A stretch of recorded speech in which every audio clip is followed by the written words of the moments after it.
Chennai shopping mall Aadi blockbuster KG sale. KG చీరల ప్రారంభ ధర కేవలం 150 రూపాయలు మాత్రమే. కొన్ని ప్రత్యేక చీరలపై రెండవ చీర కేవలం 9 రూపాయలకే సొంతం చేసుకోండి. జీహెచ్ఎంసీ చట్టం 1955 కంటే రాష్ట్ర ప్రభుత్వం అమలు చేయనున్న క్యూర్ బిల్లు 5% ఉత్తమమైనదని ప్రముఖ స్వచ్ఛంద సంస్థ జనాగ్రహ అభిప్రాయం వ్యక్తం చేసింది. క్యూర్ బిల్లుకు చట్టబద్ధత కల్పించే క్రమంలో ప్రజలు, మేధావులు, సామాజిక విశ్లేషకులు, చరిత్రకారుల నుంచి ఈ నెల 24 వరకు అభిప్రాయాలు సేకరిస్తోంది. ఈ క్రమంలో క్యూర్ బిల్లుపై అధ్యయనం చేసిన జనాగ్రహ స్వచ్ఛంద సంస్థ ఆ బిల్లులోని లోపాలను గుర్తించి ప్రభుత్వానికి నివేదించింది. వాటిని సవరిస్తేనే క్యూర్ బిల్లుకు చట్టబద్ధత లభించే అవకాశం ఉందని వివరించింది. జనాగ్రహ స్వచ్ఛంద సంస్థ సూచనలు ఏంటి? క్యూర్ బిల్లు వల్ల హైదరాబాద్లో మహానగరానికి ఎలాంటి మేలు జరుగుతుందనే విషయాలపై ఆ సంస్థ ప్రతినిధి శ్రీకర్తో మా ప్రతినిధి సతీష్ ప్రత్యేక ముఖాముఖి.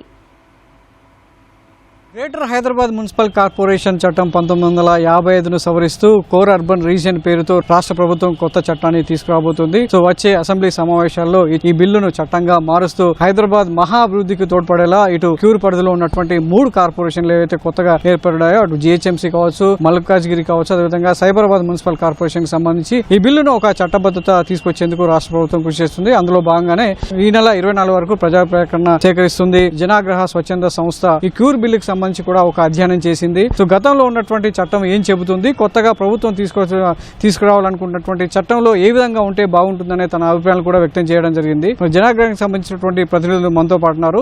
శ్రీకర్ గారు, ఈ బిల్లు మీద మీ స్వచ్ఛంద సంస్థ కొన్ని అభిప్రాయాలు వ్యక్తం చేయడం జరిగింది.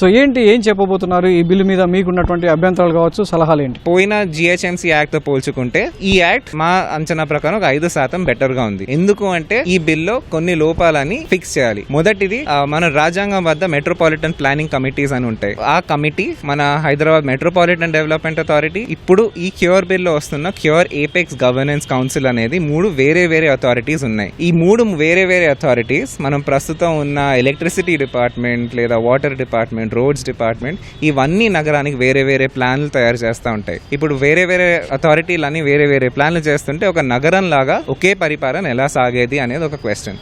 అందుకు మా రికమెండేషన్, ఈ బిల్లోనే మనం స్పష్టంగా ఈ అథారిటీస్ అన్ని ప్లానింగ్ ఎలా చేయాలో ఒక క్లియర్ ప్రొవిజన్ ఉండాలి. 2, ఈ క్యూర్ బిల్లో 15కి పైగా అథారిటీ స్థాపించడం జరుగుతుంది. Gender cell, climate change cell, cure appellate tribunal, corporations, ఇలా చాలా వివిధ అథారిటీస్ స్థాపించబోతున్నాయి. ఇవన్నీ ఉన్నప్పటికీ వాటికి కావాల్సిన స్టాఫ్ కోసం, వాటికి కావాల్సిన వనరుల కోసం కావాల్సిన ప్రొవిజన్స్ బిల్లో స్పష్టంగా లేవు. ఇవన్నీ గవర్నమెంట్ తర్వాత తేవచ్చు, తర్వాత కాన్స్టిట్యూట్ చేయొచ్చు అనే భాషలోనే ఉంది. కానీ గవర్నమెంట్ తేవాలి, చెయ్యాలి, ఈ రూల్స్ ఈ టైం లోపల ఇష్యూ చేయాలి అనే ప్రొవిజన్స్ లేవు.